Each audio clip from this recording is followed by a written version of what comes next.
Սա Հայկաձոր համայնքի Սուրբ Գրիգոր Լուսավորիչ եկեղեցու նախկին խաչն է։ Այս խաչը ներկայումս ցուցադրվում է Գյումրիի 7 վերք եկեղեցու բակում։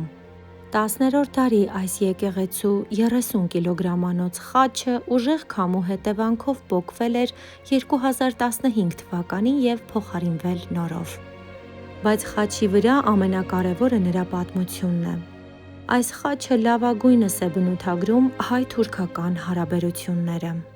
Ուշադրություն դարձրեք, խաչը 50-ից 60 տեղից վնասված է թուրքերի հրազենային կրակոցներից դեռևս 90-ական թվականներին։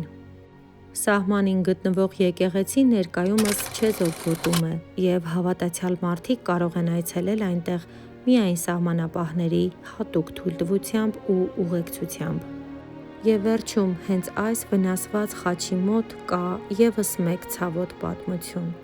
Հուշաքարը նվիրված է ստալինյան ռեպրեսիաների զոհ դարձած 26 հոգևոր հայրերին, որոնք գնդակոծվել են այդ ընթացքում։ Ինչպես տեսնում եք, ժամանակները փոխվում են, մարդիկ ոչ։